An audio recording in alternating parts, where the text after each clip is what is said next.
ચાલો હવે શરૂ કરીએ છીએ પ્રકરણ 8 દ્વિપદી પ્રમેય. દ્વિપદી પ્રમેય સમજવા માટે આપણે આગળના ધોરણમાં જે ભણી ગયા છે તેને જરા યાદ કરીએ. આપણે આ વિસ્તરણ સમજીએ. a પ્લસ બીની 0 ઘાત a plus b whole raise to 0 તો બરાબર આપણને ખ્યાલ છે 1 આવે છે. એ પછી a પ્લસ બી એની 1 ઘાત તો બરાબર a પ્લસ બી આવશે. એ પછી a પ્લસ બીનો હોલ સ્ક્વેર તો આનું વિસ્તરણ તમે જાણો છો એ પ્રકારે a square plus 2ab plus b square છે. a પ્લસ બીનો ઘન બરાબર આ વિસ્તરણ જરા યાદ કરો. એનો ઘન પ્લસ 3a સ્ક્વેર બી પ્લસ 3ab નો સ્ક્વેર પ્લસ બી નો ઘન. યાદ છે ને સૂત્ર? આ વિસ્તરણ સૂત્ર 8મા ધોરણમાં આવતું હતું, થોડું ઘણું યાદ હોય તો. 9મા ધોરણમાં પણ ક્યાંક એનો ઉપયોગ છે. a પ્લસ બીની 0 ઘાત બરાબર 1 તો આપણે જાણીએ છીએ. a પ્લસ બીની 1 ઘાત મતલબ a પ્લસ બી પોતે જ. a પ્લસ બીનો હોલ સ્ક્વેર તો આ વિસ્તરણ સૂત્ર પણ આપણને ખબર છે. a પ્લસ બીનો હોલ ઘન તો આ વિસ્તરણ સૂત્ર ખબર છે આપણને. હજુ આગળ વધીએ તો a પ્લસ બીની 4 ઘાત.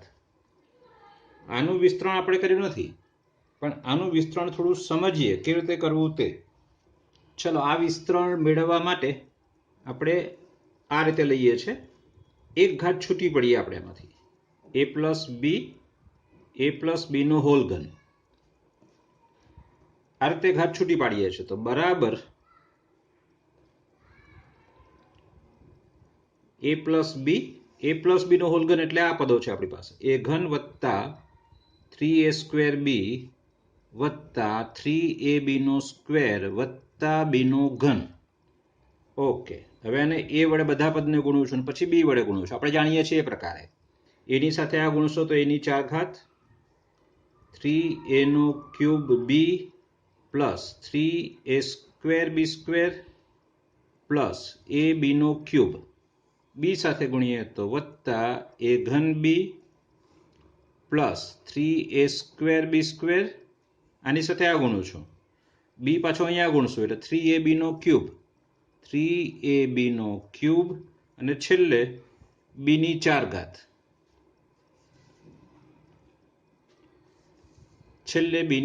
આ પ્રકારે એટલે કે a ની 4 ઘાત 3a ઘન બી. હવે એ ઘન બી વાળું એક આ પદ છે એટલે વત્તા 4a ઘન બી 3a square B square.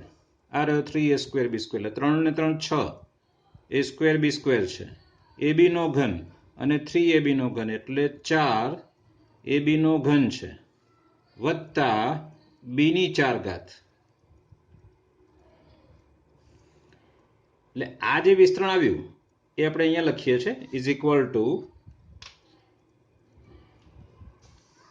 a ની 4 ઘાત વત્તા 4 a ઘન B plus 6 a square B square plus 4ab નો ક્યુબ પ્લસ બી ની 4 ઘાત. આ પ્રકારે આવે છે. હજુ આગળ વિસ્તરણ સૂત્ર લખી શકાય પણ થોડા અટકીએ છે કારણ કે આ તો બધી મોટી માથાકૂટ છે. a પ્લસ બીની 4 ઘાતનું વિસ્તરણ સૂત્ર જોયું તો પણ આપણને ખબર પડી કે કેટલી ગણતરી કરવી પડી ત્યારે આ સૂત્ર મળે છે.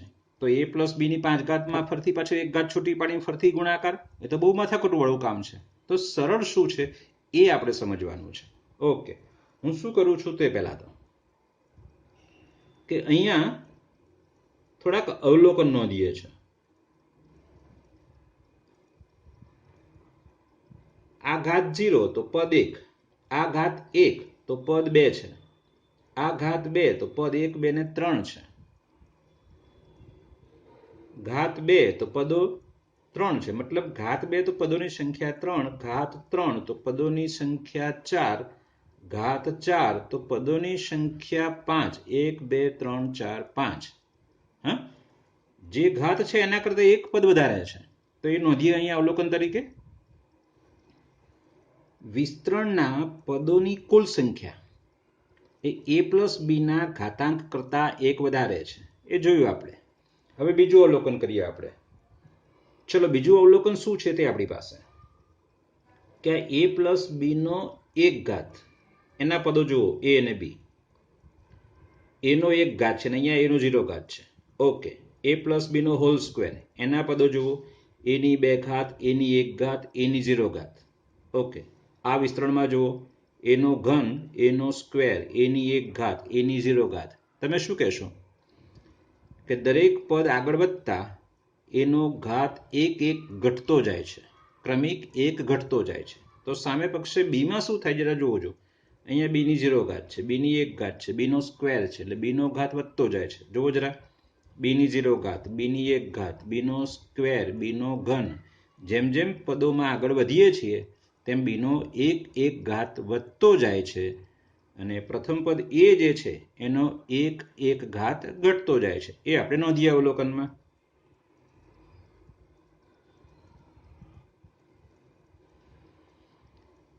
ક્રમાનુસાર પદોમાં પ્રથમ સંખ્યા a આ પહેલી સંખ્યા a છે તે નો ઘાતાંક ક્રમિક રીતે એક ઘટે છે જ્યારે બીજી સંખ્યા b જે છે નો ઘાતાંક ક્રમિક રીતે એક વધે છે જે અવલોકન કર્યું છે એ આપણે લખ્યું ચલો આગળ અવલોકન કરીએ છીએ a પ્લસ b નો એક ઘાત છે અહીંયા મતલબ a પ્લસ b નો એક ઘાત તો પદોનો ઘાત જોવો તો પદોનો પણ એક ઘાત છે ઓકે અહીંયા a પ્લસ b નો 2 ઘાત છે પદનો ઘાત 2 આ પદનો ઘાત એનો ઘાત પણ 2 છે આ આખું એક જ પદ છે એનો ઘાત 1 વત્તા 1 એટલે 2 ઘાત કહેવાય એને આ પણ 2 ઘાત a પ્લસ b નો ઘાત 3 છે તો a નો 3 ઘાત આ પદનો ઘાત પણ 3 આ પદનો ઘાત પણ 3 અને આ પદનો ઘાત પણ 3 છે મતલબ તમે અવલોકન શું કર્યું કે a પ્લસ b નો જેટલો ઘાત હોય છે એટલો જ દરેક પદનો ઘાત હોય છે ઓકે એ અવલોકન લખીએ છીએ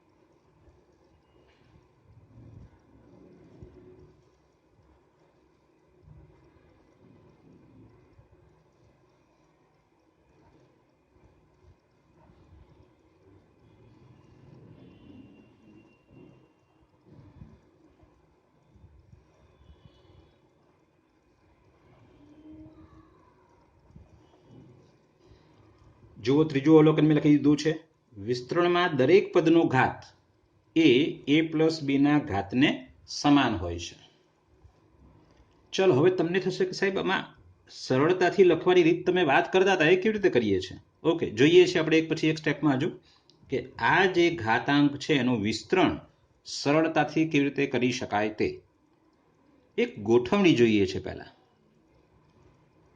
ચલો અહીંયા a પ્લસ b નો ઘાતાંક છે એ લખીએ છીએ અને સાથે સાથે એના વિસ્તરણ જે છે એ પદોના સહગુણકો લખીએ છીએ અહીંયા ઓકે આનો ઘાતાંક 0 છે તો આ પદનો સહગુણક 1 છે આપણી પાસે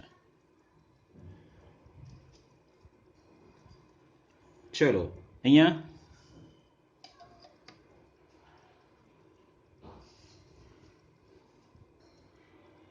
આ બીજા પદનો ઘાતાંક a પ્લસ b નો ઘાતાંક 1 છે તો એના સહગુણકો 1 એનો સહગુણક પણ 1 અને b નો બીજા પદનો સહગુણક પણ 1 છે તો બંનેના સહગુણકો લખું છું અહીંયા જો લખવાની પદ્ધતિ જોવો જરા ત્રીજા પદમાં a પ્લસ b નો ઘાતાંક 2 છે એના વિસ્તરણના ઘાતાંક જોવો જો પહેલા પદનો 1 બીજા પદનો ઘાતાંક 2 ત્રીજા પદનો ઘાતાંક પાછો ઘાતાંક નહીં સહગુણક 1 છે આ જે વિસ્તરણના પદો છે એના સહગુણકો લખ્યા છે અહીંયા અને અહીંયા ઘાતાંક લખું છું, a પ્લસ બીનો ઘાતાંક કેટલો છે એ લખું છું એ પ્રકારે. અહીંયા જુઓ જરા, a પ્લસ બીનો 3 ઘાત છે અને જે વિસ્તરણ કર્યું છે એના જે પદો છે એના સહગુણકો જુઓ, 1 3 3 1, 1 3 3 1. આગળ જુઓ, હજુ 4 ઘાત, a પ્લસ બીની 4 ઘાત, ઘાતાંક અહીંયા લખું છું 4. એના વિસ્તરણના જે પદો છે એના સહગુણકો અહીંયા લખું છું 1, પછી આવશે 4, પછી 6, એના પછી 4 અને છેલ્લે પાછો 1. જો આ ગોઠવણીમાં તમને સંબંધ દેખાઈ ગયો છે, સંબંધ શું છે તે, કે આ જે બે છે એનો સરવાળો, સહગુણકોનો સરવાળો આટલો થાય છે, 2 જેટલો. આ બે સહગુણકો છે એનો સરવાળો જુઓ જરા, 3 થાય છે. આ બે સહગુણકોનો સરવાળો તો આટલો થાય છે. આ બે સહગુણકોનો સરવાળો તો એ પણ જોઈ શકાય છે 4. આ બંને સહગુણકોનો સરવાળો 6 થાય છે. 3 અને 1નો સરવાળો 4. 1 અને 4નો સરવાળો તમે વિચારી શકો શું આવશે અહીંયા? 5. હા, અહીંયા 1 લખવાનો. તો હવે તમે અહીંયા સીધો ડાયરેક્ટ, ભલે આપણી પાસે અહીંયા 5 ઘાત નથી પણ એના સહગુણકો લખી શકો. ચલો, a પ્લસ બીનો ઘાતાંક 5 હોય તો તમે શું કહેશો કે એના જે વિસ્તરણમાં પદો આવશે એના સહગુણકો શું હશે? તો 1 5 10 10 5 અને 1.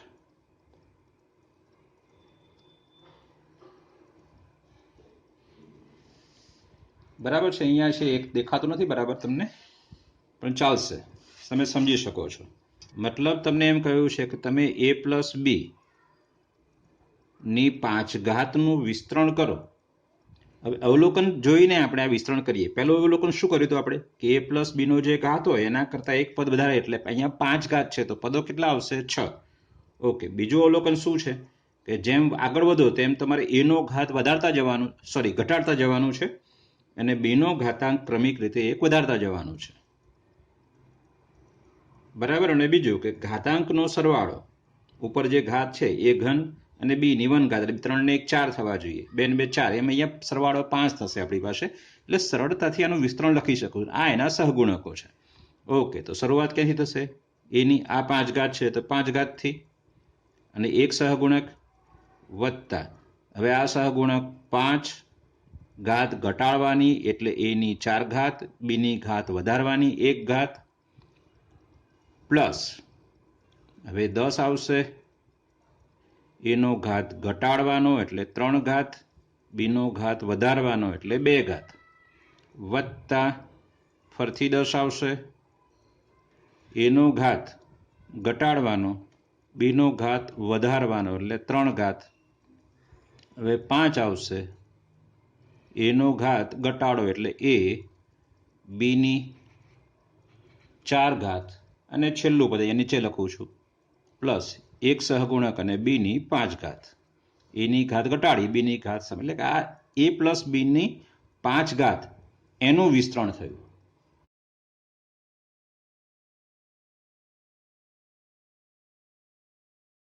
અને આ જે રચના થઈ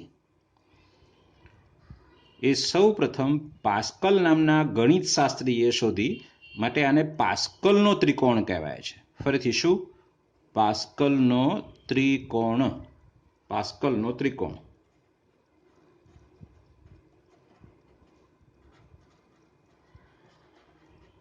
આ પાસ્કલનો ત્રિકોણ છે. તમને થશે પાછું હજુ કે આ તો પાસ્કલનો ત્રિકોણ બનાવવો પડે અને પછી આ બધું લખવું પડે. ધારો કે 10 ઘાત લખવી હોય આપણે, a પ્લસ b ની 10 ઘાત, તો પછી ક્યાં સુધી પાસ્કલનો ત્રિકોણ લખવો પડે? 5 ઘાતમાં આટલું ભરી ગયું છે, 10 ઘાતમાં તો કેટલો મોટો ત્રિકોણ થાય? તો એ તો હજુ અઘરું છે. તો હા, તો હજુ એને સરળ સ્વરૂપમાં બનાવી શકીએ છીએ. બરાબર. જુઓ, ફરીથી પાછો હું ઘાતાંક લખું છું અહીંયા એક પછી એક ઘાતાંક અને અહીંયા સહગુણકો લખું છું.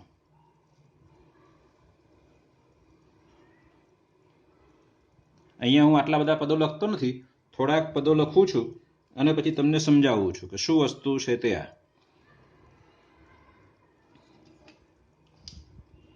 ચલો મેં અહીંયા ઘાતાંક લખ્યા છે. હવે એના જે સહગુણકો છે એને હું સરળ રૂપમાં લખું છું. સરળ રૂપમાં કેવી રીતે લખું છું તે હું દરેકની જગ્યાએ સંચય લખું છું. સંચય આપણે ભણી ગયા આગળના ચેપ્ટરમાં. તે જુઓ જરા શું કરું છું તે.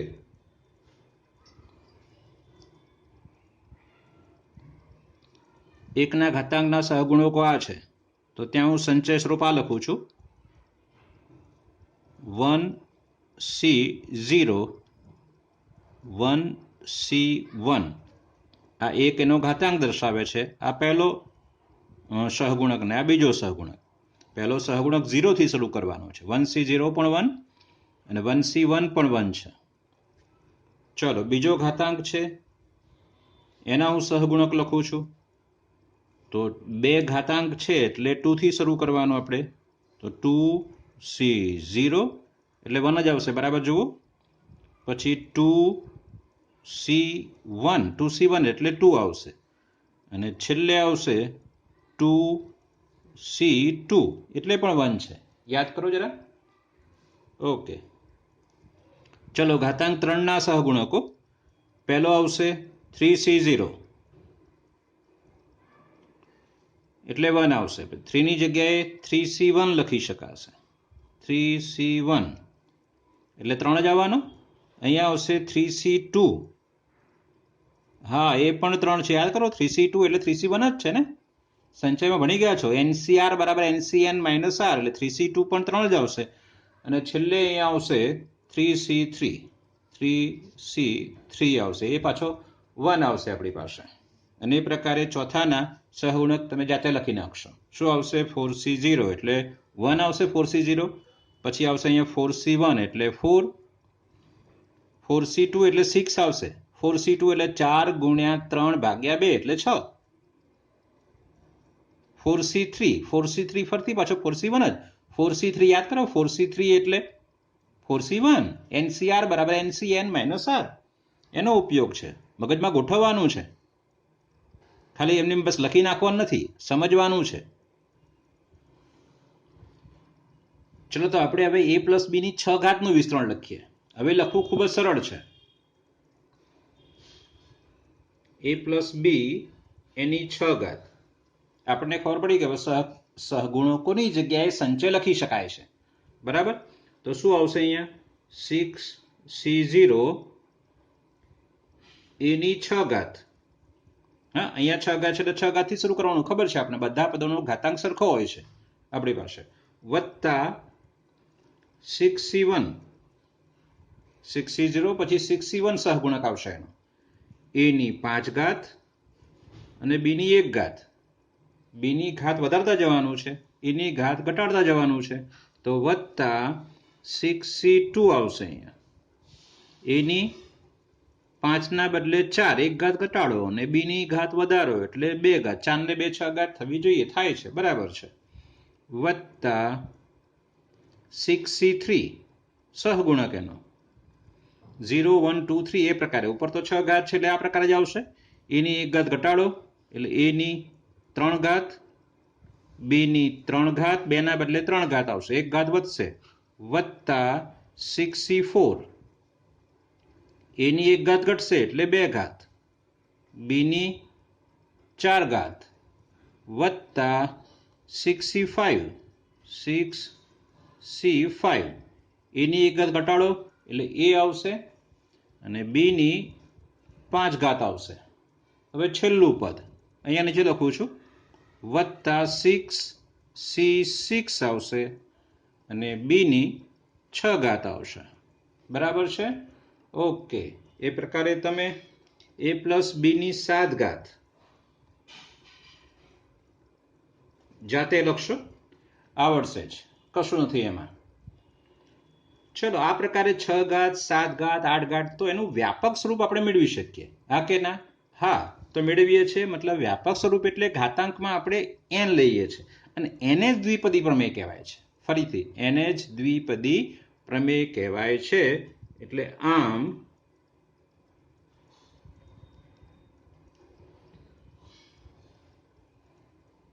a પ્લસ b ની n ઘાત બરાબર n ઘાત છે, આ 6 ઘાત તો 6 તો n લખવાનું, nc0 a ની n ઘાત આવશે. આ જેટલો ઘાત છે એ ઘાત આવે આપણી પાસે, વત્તા nc1 a ની એક ઘાત ઓછી મતલબ n -1 અને b ની એક ઘાત વધી જશે, વત્તા એના પછીનું પદ nc2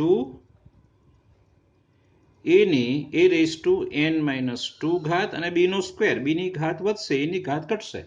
અને આ પ્રકારે તમે આગળ વધશો તો પછી છેલ્લે કયું પદ આવશે તે વત્તા આ પ્રકારે અપ ટુ ncn છેલ્લું પદ આપણું, બરાબર. આજે 6c6 એ પ્રકારે ncn આવશે અને b ની n ઘાત આવશે, b ની 6 ઘાત છે એ પ્રકારે. આ જે વિસ્તરણ છે એને દ્વિપદી પ્રમેય કહે છે.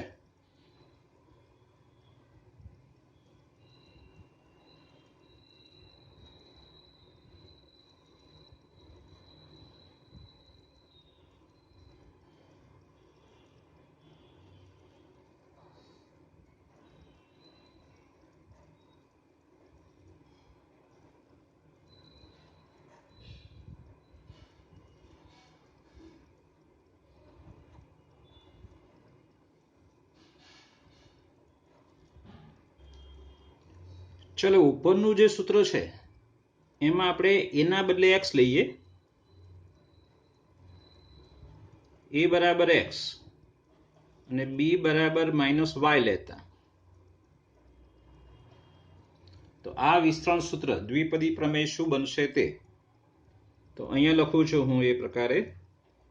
તો x - y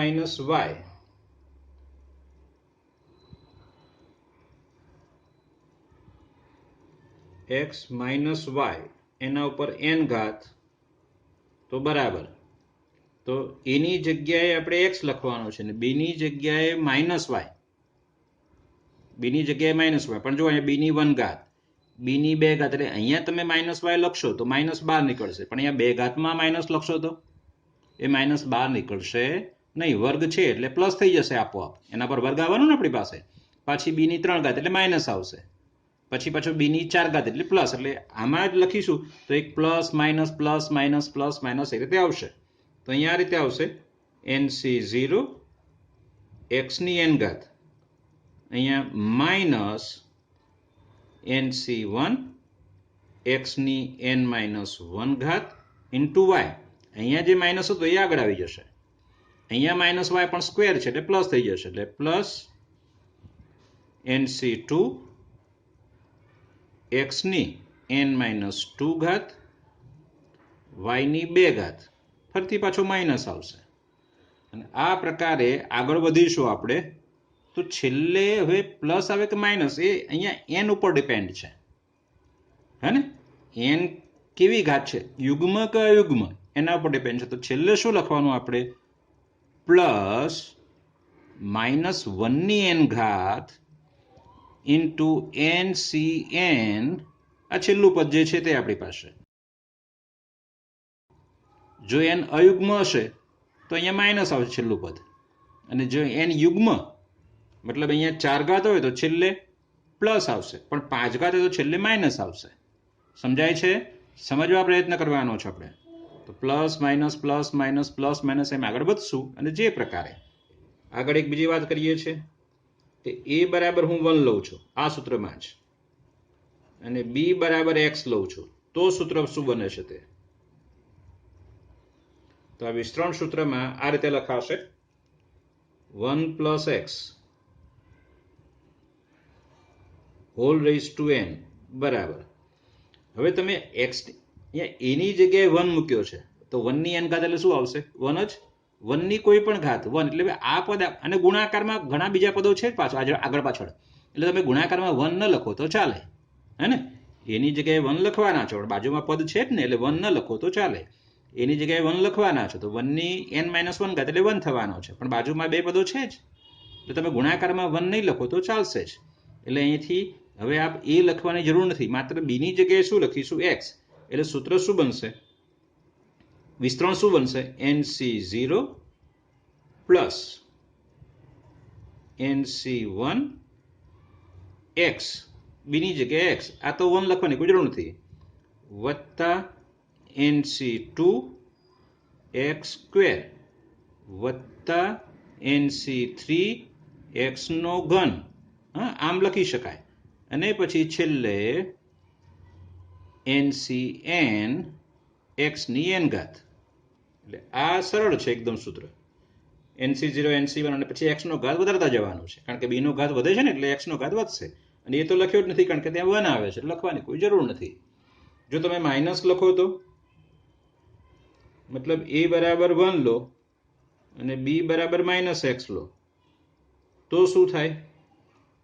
તો હવે તમે સ્પષ્ટ પણ લખી શકશો કે ત્યાં 1 - x whole raise to n બરાબર nc0, આ માઇનસ આવશે, nc1 x, કારણ કે -x લખો પણ -12 લખ્યો સીધો જ, આ વર્ગ આવશે એટલે આ પ્લસ થશે, પ્લસ nc2 x નો સ્ક્વેર, આ ઘન છે એટલે -12 આવશે, એટલે માઇનસ nc3 x નો ક્યુબ, -12 આવ્યો, પ્લસ એ પ્રકારે.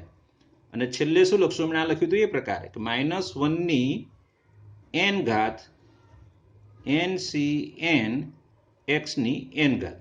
બરાબર છે? ઓકે.